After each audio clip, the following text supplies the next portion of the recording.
쓸모없는 동양 계집애 내 나라로 꺼져버려. 이 한마디가 한 소녀의 가슴에 비수처럼 꽂혔다. 허나 중생들이여, 진정 두려워해야 할 것은 상대를 향한 분노인가, 아니면 그 분노를 터뜨릴 수 있는 자신의 힘인가? 이 소녀는 한 주먹으로 장정 여럿을 쓰러뜨릴 수 있는 힘을 가졌으나 공포가 아닌 다른 이유로 그 손끝을 떨고 있었다. 소녀는 왜 반격하지 않는가? 그것은 돌아가신 아버지와의 슬픈 약조 때문이었다. 하지만 그 약조가 깨어지는 데는 그리 오랜 시간이 걸리지 않을 것이니. 이곳은 미국 미네소타 주의 링컨 고등학교. 종소리가 울려 퍼지며 학생들이 소란스럽게 움직이는 와중에도 숨을 죽인 한 소녀가 있었다. 그녀의 이름은 나리, 17세. 검은 긴 생머리에 아몬드 모양의 눈을 가진 소녀였다. 석 달 전 유일한 가족이었던 아버지를 잃고 먼 친척의 집에 의지해 이 낯선 땅으로 온 전학생이었다. 전학 첫날 나리는 사물함에 새 교과서를 조심스레 정리하며 새로운 학교, 새로운 친구가 생길지도 모른다는 희망에 부풀어 있었다. 하지만 현실은 냉혹했다. 또 쟤 혼자 있네. 등 뒤에서 들려오는 비웃음 섞인 목소리. 나리는 떨리는 손으로 사물함을 열었다. 그 순간 옆에서 들려오는 대화에 온몸이 얼어붙었다. 나리, 걔 진짜 말 없지 않냐? 응, 말한다 싶으면 미안하다고만 하고 자기 의견 같은 건 없나 봐. 일부러 들으라는 듯한 험담. 전학 온 지 고작 석 달 만의 기대는 절망으로 바뀌어 있었다. 지난주에는 존재감이 너무 없어 있는지 없는지도 모르겠다며 비웃음을 샀고 3일 전에는 넌 어차피 아무 말도 안 하잖아라며 조별 과제에서 제외되었다. 야, 너 또 혼자 있냐? 뒤를 돌아보자 데이비드가 서 있었다. 반의 중심에 있는 체격 좋은 소년. 무리를 거느린 채 비열한 미소를 짓고 있었다. 나리는 아무 대답도 하지 않았다. 그것이 이 학교에서 살아남기 위한 유일한 방법이었다. 뭐야, 무시하냐? 너희 아시아인들은 눈도 제대로 못 마주치는 거냐? 데이비드가 나리의 어깨를 거칠게 밀쳤다. 몸이 벽에 부딪히고 가방이 바닥에 떨어졌다. 주위 학생들은 멀찍이서 구경할 뿐 도와주려는 사람은 아무도 없었다. 흥미롭다는 듯 쳐다보는 눈길, 못 본 척 자리를 떠나는 발걸음들. 절대적인 고독이 나리를 감쌌다. 재미없게, 반응 좀 해봐. 인형도 아니고. 데이비드는 혀를 차며 무리와 함께 웃으며 사라졌다. 홀로 남겨진 나리는 무릎을 꿇고 흩어진 펜을 주워 모았다. 그 손끝이 미세하게 떨리고 있었다. 하지만 그것은 공포 때문이 아니었다. 바닥에 굴러다니던 펜 하나가 나리의 손끝에 닿는 순간 딱 하는 작은 소리와 함께 펜에 금이 갔다. 그저 주우려 했을 뿐인데 플라스틱 펜이 부서져 있었다. 나리는 황급히 손에 힘을 풀고 깊은 숨을 내쉬었다. 그 모습을 멀리서 목격한 한 학생이 숨을 삼켰다. 지금 저 애가. 하지만 아무도 믿지 않을 것이다. 왕따인 그녀가 그런 힘을 가졌다는 것을. 만약 진심으로 분노의 몸을 맡겼다면 데이비드의 발뼈쯤은 안 돼. 이 힘은 절대 사용하면 안 돼. 그것은 아버지께서 가르쳐 주신 도에 어긋나는 일이니까. 나리가 부서진 펜을 바라보고 있자 그날의 광경이 눈앞에 되살아났다. 단짝 친구였던 미나가 도장 바닥에 쓰러져 있었다. 가슴을 부여잡고 고통스럽게 숨을 쉬는 모습. 나리, 너 때문에 대회에 못 나가게 됐잖아. 내 꿈이었던 전국 대회인데. 늑골의 금이가 전치 1개월. 단 한 번의 지르기가 친구의 꿈을 앗아갔다. 그날 밤 방으로 찾아온 아버지는 말씀하셨다. 나리야, 네 힘은 누군가를 해치기 위해 있는 게 아니다. 공수도 가라테는 소중한 것을 지키기 위한 힘이다. 그 진정한 의미를 깨닫는 날이 올 때까지 결코 사람에게 향해서는 안 된다. 아버지의 눈은 엄격했지만 따뜻했다. 알겠느냐? 네. 그로부터 석 달 후 아버지는 사고로 돌아가셨다. 나리는 부서진 펜을 조용히 가방에 넣었다. 약속은 지킬 거야. 데이비드에게 어떤 일을 당하더라도 방과 후를 알리는 종이 해방의 신호처럼 울려 퍼졌다. 나리는 누구와도 말을 섞지 않고 서둘러 교정을 빠져나왔다. 주택가를 지나 낡은 상점들이 늘어선 곳에 그 도장이 있었다. 송풍, 송풍, 가라테 도장. 색바랜 간판을 올려다 보았다. 이곳만이 나의 안식처야. 미다디 문을 여는 순간 다다미 냄새가 코를 찔렀다. 그리운 일본의 도장과 같은 냄새였다. 도복으로 갈아입은 그녀는 도장 중앙에 섰다. 낮 동안 교실에서 무기력했던 소녀의 모습은 온데간데 없었다.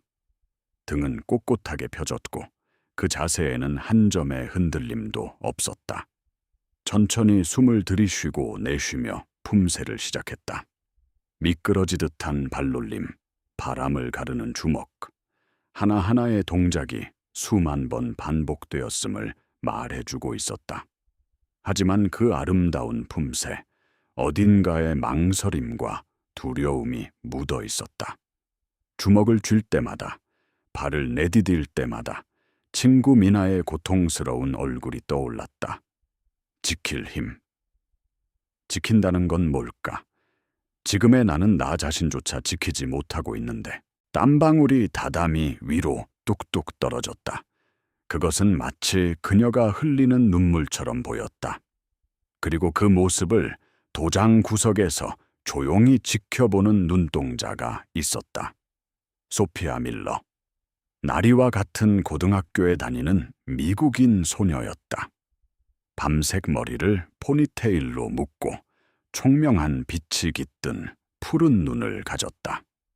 그녀 역시 이 도장에 다니는 몇 안 되는 여학생 중 한 명이었다. 소피아는 나즈의 나리를 알고 있었다. 언제나 혼자 다니며 괴롭힘을 당해도 그저 묵묵히 참고 있는 가여운 전학생. 하지만 지금 눈앞에서 품새를 펼치는 나리는 전혀 다른 사람이었다. 거짓말. 움직임의 날카로움, 축의 안정감, 그리고 무엇보다 온몸에서 뿜어져 나오는 기백. 보통 고등학생 수준이 아니야. 진짜다. 수련이 끝나자 소피아가 다가왔다. 저기, 너. 말을 거는 소리에 나리는 놀라 고개를 들었다. 대단하다. 방금 그 품새, 일본의 진짜 가라테 같았어. 소피아는 팔짱을 낀 채 탐색하는 듯한 눈으로 나리를 바라보았다. 고마워. 나리는 작게 중얼거리며 시선을 피했다. 하나만 물어봐도 돼? 뭘? 너 왜 방역하지 않는 거야? 소피아의 목소리는 직설적이었다. 낮에 데이비드 일당에게 당했잖아. 너라면 그런 녀석들 순식간에 쓰러뜨릴 수 있잖아. 그런데 왜 잠자코 당하고만 있는 거야? 핵심을 찌르는 질문에 나리의 어깨가 미세하게 떨렸다. 또다시 그 기억이 떠올랐다. 친구의 고통스러운 얼굴, 자신의 주먹에 대한 공포. 난 할 수 없으니까. 할 수 없다고? 왜? 힘이 부족한 게 아니잖아. 너 엄청 강하잖아. 아니야. 그런 게 아니야. 나리는 가녀린 목소리로 대답했다. 나는 사람을 다치게 하고 싶지 않아. 가라테는 그런 게 아니니까. 그 말을 들은 소피아는 어이없다는 듯 숨을 내쉬었다. 바보 아냐? 당하면 갚아주는 게 당연하잖아. 그렇지 않으면 저놈들은 끝까지 널 우습게 볼 거라고. 그렇지만 좋아. 너의 신념이라 이거지. 소피아는 그 말을 남기고 돌아섰다. 이해받지 못해도 괜찮아. 이건 내가 스스로 정한 일이니까. 다음 날부터 나리와 소피아의 관계는 미묘하게 변하기 시작했다. 소피아는 복도 저편에서 나리를 지켜보았다. 데이비드가 또다시 나리의 발을 걸었다. 나리가 교과서를 쏟으며 넘어졌다. 그만해! 그 말이 목구멍까지 차올랐지만 소리가 되지 못했다. 소피아의 손이 주먹을 꽉 쥐었다. 아니야, 난 강해졌어. 가라테를 시작하고 약한 나 자신과는 작별했을 텐데. 하지만 몸이 움직이지 않았다. 작년에 자신도 똑같이 넘어진 기억이 되살아났다. 모두가 비웃었다. 아무도 도와주지 않았다. 그래서 지금 나리를 돕고 싶은데 발이 얼어붙었다. 한심해. 최악이야. 하지만 완전히 외면할 수는 없었다. 다음 날 역사 시간, 나리가 교과서를 펴자 페이지 전체가 검은 매직으로 낙서되어 있었다. 나리는 말없이 교과서를 덮었다. 그때 옆자리에 소피아가 자신의 교과서를 슬쩍 내밀었다. 이거 써. 난 이미 다 외웠으니까. 거짓말이었다. 시험이 코앞인데. 하지만 나리의 작은 고마워라는 말을 듣자 조금은 가슴이 가벼워졌다. 체육 시간, 늘 그렇듯 나리는 혼자 준비 운동을 하고 있었다. 소피아는 망설였다. 말을 걸면 이번에는 자신이 표적이 될지도 모른다. 하지만 여기 좁아. 일부러 퉁명스럽게 나리의 옆에 주저앉았다. 이쪽이 더 넓잖아. 나리가 놀란 듯 고개를 들었다. 순간 눈이 마주쳤다.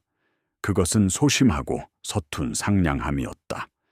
하지만 고독의 밑바닥에 있던 나리에게는 한 줄기 빛처럼 느껴졌다. 어느 날 방과 후 도장에서 땀을 흘리고 돌아오는 길.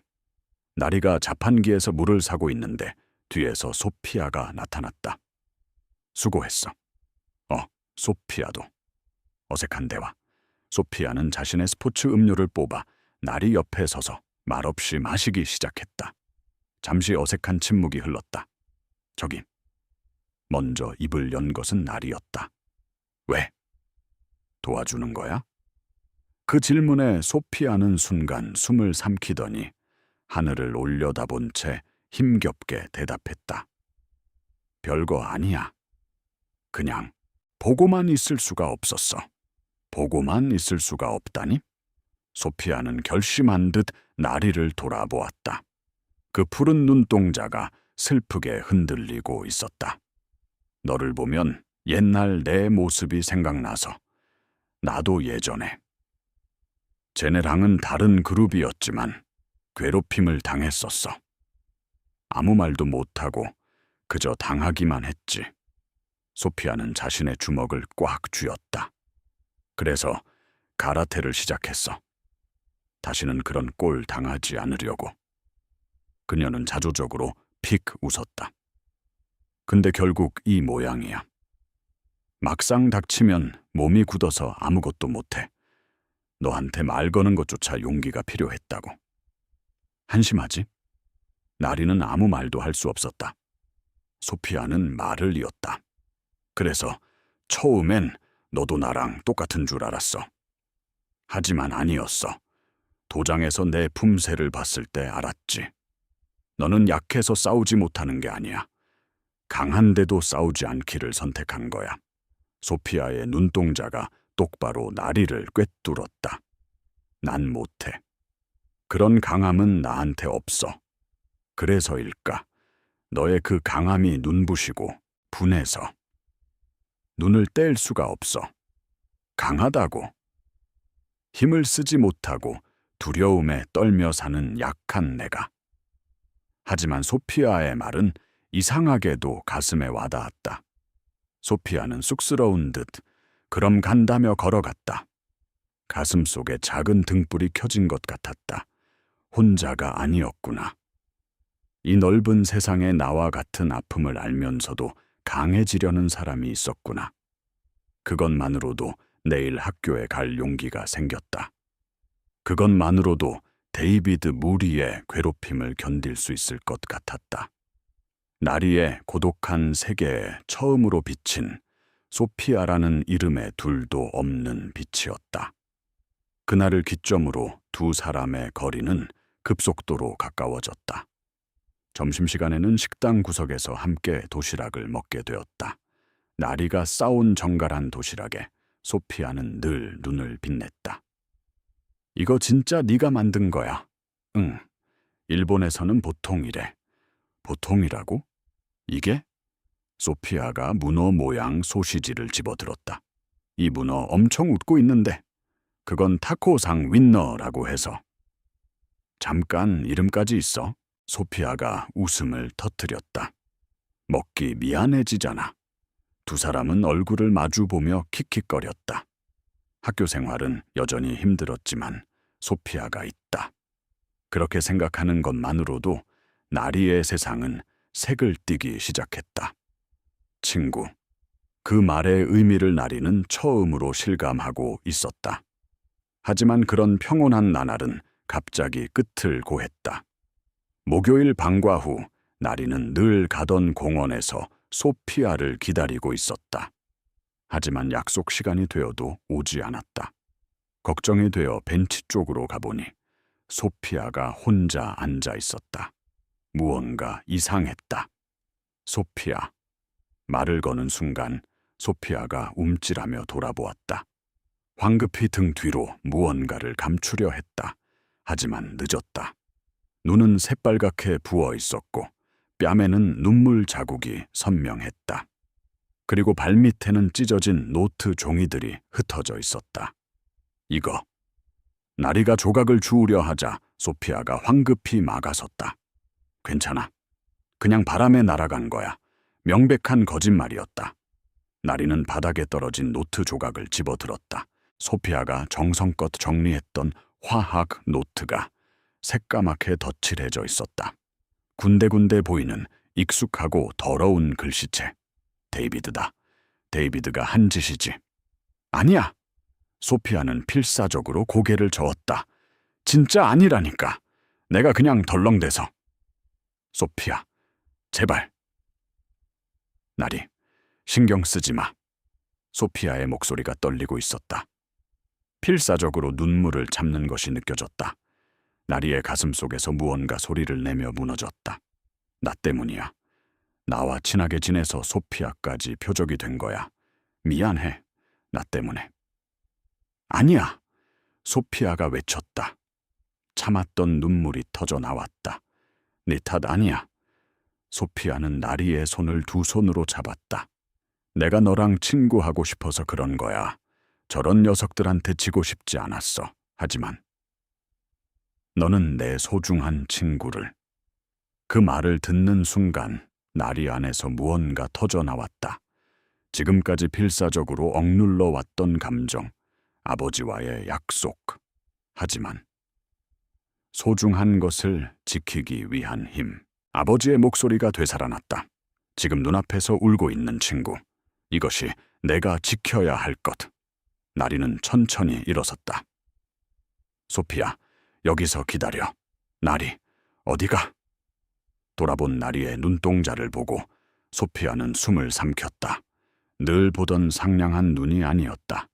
조용하지만 격렬한 불꽃이 타오르고 있었다. 좀. 정리해야 할 일이 생겼어. 나리는 똑바로 식당으로 향했다. 방과 후의 식당은 동아리 활동 전의 학생들이 모여 아직 웅성거림이 남아 있었다. 가장 안쪽 테이블에서 데이비드 무리가 큰 소리로 웃으며 감자튀김을 던지고 있었다. 나리는 그 테이블을 향해 한 걸음, 또 한 걸음 다가갔다. 그녀의 기이한 기척을 느꼈는지 주위 학생들의 웅성거림이 조금씩 잦아들었다. 이윽고 데이비드도 나리의 존재를 알아차렸다. 아, 뭐야. 아직 학교에 있었냐? 데이비드가 조롱하듯 말했다. 무슨 일인데? 우리 지금 바쁘거든. 나리는 데이비드의 눈앞에 멈춰 섰다. 소피아에게 무슨 짓을 했어? 목소리는 작았지만 조용해진 식당 안에서는 모두의 귀에 똑똑히 들렸다. 데이비드는 순간 멍한 표정을 짓더니 이내 비열하게 웃었다. 소피야? 아, 그 배신자 말이야? 뭘 했냐고 묻는 거야. 간단한 얘기지. 데이비드는 의자에 거만하게 기댔다. 걔한테 부탁했거든. 내 교과서에 낙서 좀 하고 오라고. 나리의 주먹이 떨렸다. 근데 그 멍청이가 거절하더라고. 데이비드의 눈이 차갑게 빛났다. 그런 짓은 못하겠대. 너 같은 애 때문에. 무리 중 하나가 웃음을 터뜨렸다. 그래서 데이비드가 빡쳤잖아. 당연하지. 데이비드가 어깨를 으쓱했다. 내 부탁을 거절하면 어떻게 되는지 모르는 것 같아서 가르쳐 준 거야. 그래서 소피아 교과서를 갈기갈기 찢고 새까맣게 칠해버렸지. 데이비드가 의기양양하게 말했다. 울산기던데. 이제 그만하라고. 주위 무리가 낄낄거리며 웃었다. 최고였지. 걔, 필사적으로 찢어진 종이 조각 주워 모으는 거. 나리의 머릿속에서 무언가 산산조각 나는 소리가 났다. 소피아는 나를 지키려다 나에 대한 괴롭힘을 거절하다가 그런 꼴을 당한 것이다. 내 탓이야. 전부. 데이비드가 일어나 나리를 내려다보았다. 너 같은 패배자랑 어울리니까 소피아도 그렇게 되는 거야. 나리의 뇌리에 눈물을 흘리면서도 내 탓이 아니라고 말해주던 소피아의 얼굴이 떠올랐다. 죄송해요, 아버지. 하지만 저 이제야 알 것 같아요. 소중한 것을 지킨다는 것의 의미를. 이것이 제가 찾은 답입니다. 나리는 천천히 눈을 감았다. 그리고 떴다. 그 눈동자는 헤아릴 수 없이 고요하고 깊은 빛이 깃들어 있었다. 어이, 뭐야 그 눈빛. 해보자는 거냐? 데이비드가 일어나 나리에게 다가왔다. 그의 굵은 팔이 뻗어나와 나리의 멱살을 잡으려는 순간이었다. 나리의 몸이 휙 하고 사라지듯 움직였다. 데이비드의 팔이 허공을 갈랐다. 나리는 그의 팔 안쪽으로 미끄러지듯 파고들어 있었다. 뭐라고? 데이비드가 놀라 눈을 크게 떴다. 다음 순간 나리는 데이비드의 뻗은 팔을 아래에서 가볍게 받치듯 손목에 닿았다. 공격이 아니었다. 그저 닿았을 뿐이다. 하지만 그 한 점으로부터 데이비드 전신의 균형이 마치 모래성처럼 무너져 내렸다. 그의 거구가 자신의 의지와는 상관없이 앞으로 쏠렸다. 나리는 그 힘을 이용해 흐르는 듯한 원운동으로 몸을 돌렸다. 데이비드의 몸은 펭귄처럼 회전하며 식당 바닥에 등으로 내동댕이 쳐졌다. 쿵 하는 둔탁한 소리가 울렸다. 식당 전체가 숨을 죽였다. 아무도 무슨 일이 일어났는지 이해하지 못했다. 데이비드, 무리 중 하나가 소리치며 나리에게 주먹을 날렸다. 그 주먹이 나리의 얼굴을 향해 날아들었다. 하지만 나리는 피하지 않았다. 주먹이 닿기 직전 그녀의 왼손이 그 팔을 부드럽게 감싸듯 받아냈다. 그리고 상대의 힘을 죽이지 않고 흘려보내며 몸을 틀었다. 주먹을 날린 소녀는 자신의 힘을 제어하지 못하고 나리의 옆을 스쳐 지나가며 앞으로 고꾸라졌다. 마치 아이를 다루듯 부드러운 움직임이었다. 그녀는 일절 공격하지 않았다. 주먹을 쥐지도 발차기를 하지도 않았다. 그저 상대의 공격이라는 힘을 받아내고 흘려보내고 무력화시킬 뿐. 그것은 폭력의 응수가 아니라 너무나도 아름답고 완성된 무술의 시연이었다. 덤벼들었던 소년들은 누구 하나 나리의 몸에 송긋 하나 대지 못하고 바닥에 나뒹굴었다. 자신들의 힘이 그대로 자신들에게 돌아오는 불가해한 현상에 그들의 얼굴에는 공포의 빛이 떠올랐다. 이윽고 데이비드가 신음하며 일어섰다. 그 얼굴은 분노와 굴욕으로 새빨갛게 물들어 있었다. 이 괴물 자식이 그는 근처에 있던 의자를 집어들어 나리를 향해 내리쳤다. 주위에서 비명이 터져 나왔다. 하지만 나리는 동요하지 않았다. 의자가 내려쳐지는 궤도를 완벽하게 읽고 그 품 안으로 뛰어들었다. 그리고 의자를 든 데이비드의 양손을 아래에서 받치듯 부드럽게 감쌌다. 다음 순간 데이비드의 손에서 힘이 빠지며 의자가 쨍그랑 소리를 내며 바닥에 떨어졌다. 손목의 급소를 제압당한 것이다. 뭐야? 데이비드는 자신의 양손을 내려다보며 믿을 수 없다는 표정을 지었다. 나리는 데이비드의 눈을 똑바로 바라보았다. 그 눈동자는 분노도 증오도 없었다. 그저 깊은 슬픔만이 담겨 있었다. 이제 그만해. 그 한마디가 데이비드의 마음을 완전히 무너뜨렸다. 그는 나리의 눈앞에서 무너지듯 무릎을 꿇었다. 절대적인 힘의 차이. 그것은 폭력의 강함이 아닌 정신의 격의 차이였다. 식당은 물을 끼얹은 듯 조용해졌다. 모두가 눈앞에서 일어난 믿을 수 없는 광경에 말을 잃었다. 그 정적을 깬 것은 학생 주임 선생님의 다급한 목소리였다. 대체 이게 무슨 소란이야? 소란을 듣고 달려온 학생 주임과 몇몇 교사들이 식당으로 뛰어들어왔다. 바닥에 쓰러져 있는 데이비드 무리와 그 중심에 조용히 서 있는 나리. 그 기이한 광경에 학생 주임은 미간을 찌푸렸다. 나리 학생, 자네가 한 짓인가? 그때 바닥에 쓰러져 있던 데이비드가 선생님에게 매달리듯 소리쳤다. 선생님, 얘예요. 얘가 갑자기 저희한테 주먹을 날렸다고요. 맞아요. 우린 아무 짓도 안 했어요. 무리들도 입을 모아 거짓말을 하기 시작했다. 폭력은 어떤 이유로든 학교에서 용납되지 않는다. 특히 미국의 많은 학교에서는 먼저 손을 댄 쪽이 일방적으로 처벌받는다. 나리의 퇴학은 면치 못할 것이다. 모두가 그렇게 생각했다. 그때였다. 아니에요. 날카로운 목소리가 울려 퍼졌다. 목소리의 주인은 소피아였다. 어느새 그녀는 식당 입구에 서 있었다. 그 손에는 찢어진 교과서와 노트가 들려 있었다. 거짓말이에요. 먼저 손을 댄 건 데이비드 물이라고요. 소피아는 선생님 앞으로 나섰다. 나리는 계속 참았어요. 매일매일 끔찍한 일을 당하면서도 계속 참았다고요.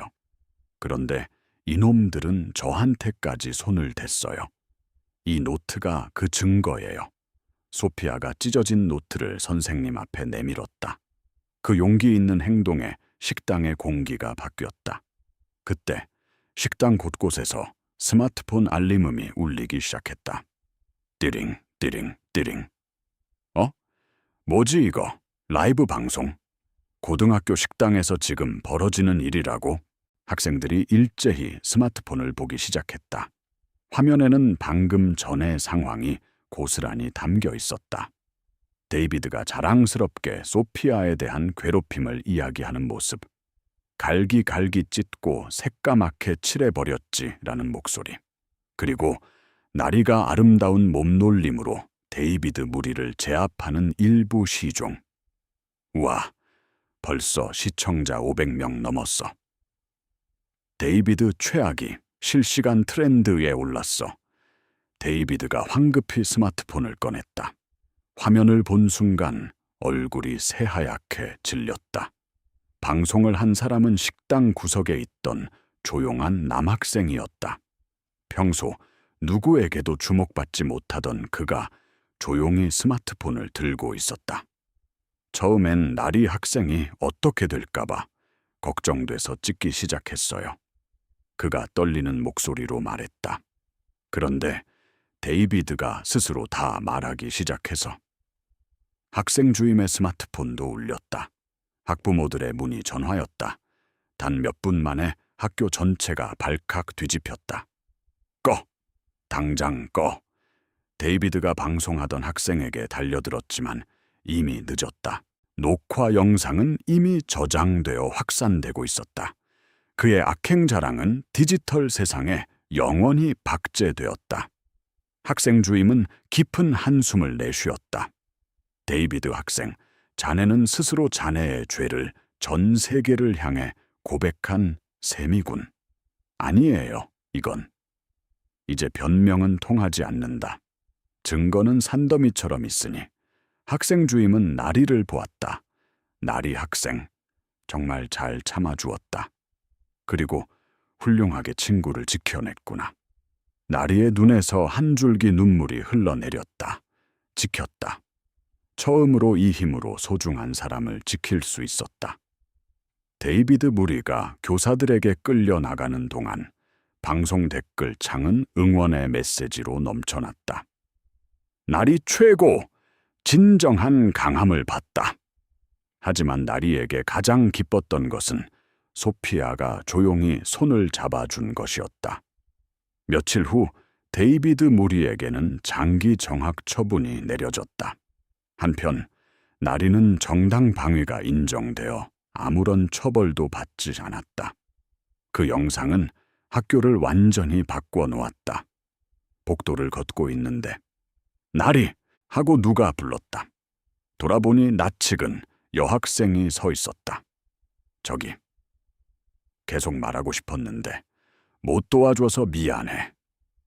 괜찮아. 신경 쓰지 마. 근데 정말 멋있었어. 그녀는 눈을 빛내며 말했다. 그 움직임 어디서 배운 거야? 비슷한 대화가 하루에도 몇 번씩 반복되었다. 갑작스러운 관심에 당황스러우면서도 나리는 조금씩 미소를 되찾아갔다. 금요일 해질녘, 도장에 석양이 비치는 가운데 나리와 소피아는 다다미 위에 앉아 있었다. 저기, 나리, 소피아가 입을 열었다. 그 약속, 까에게 만들어서 미안해. 약속? 아버지와의 약속. 사람에게 힘을 쓰면 안 된다는 거. 나리는 부드럽게 고개를 저었다. 깨지 않았어. 어? 하지만 이제야 알게 됐어. 나리는 자신의 손을 바라보았다. 아버지가 말씀하신 지키는 것의 진짜 의미를. 한때는 두려워했더니 주먹, 친구를 다치게 했더니 손. 그저 참는 것이 아니었어. 나리의 목소리가 조용히 울렸다. 소중한 사람을 지키기 위해 올바르게 사용하는 것. 그게 진짜 강함이라는 걸. 나리. 그래서 고마워. 나리는 고개를 들어 소피아를 바라보았다. 너 덕분에 드디어 답을 찾았어. 소피아의 얼굴이 환하게 밝아졌다. 그럼 그녀는 일어나 도복띠를 고쳐맸다. 대련, 한번 해줄래? 좋아. 나리도 일어섰다. 하지만 이번엔 봐주지 않을 거니까. 바라던 바야. 두 사람은 마주보고 깊이 예를 갖췄다. 시작. 도장에 두 사람의 기합 소리가 울려 퍼졌다. 석양에 비친 그림자가 다다미 위에서 아름답게 교차했다. 산은 산이요, 물은 물이로다. 나리는 이제 혼자가 아니다. 진정한 강함의 의미를 깨달은 소녀는 소중한 벗과 함께 새로운 세상으로 한 걸음을 내디딘다. 네, 오늘 이야기는 여기까지입니다. 이 이야기를 듣고 계신 여러분은 지금 어디에 계신가요? 문득 궁금해지네요. 오늘 이야기는 어떻게 들으셨나요? 여러분의 솔직한 생각을 댓글로 남겨주세요. 무엇보다 여러분의 삶이 늘 평안하고 행복하기를 진심으로 기원합니다. 어떤 어려움이 있더라도 잘 이겨내시길 바라요. 혹시 여러분에게도 다른 사람들과 나누고 싶은 특별한 사연이나 재미있는 이야기가 있다면 주저하지 말고 저희에게 보내주세요. 모두와 함께 나눌 수 있다면 정말 기쁠 거예요. 오늘도 함께 해주셔서 감사합니다. 늘 건강하세요.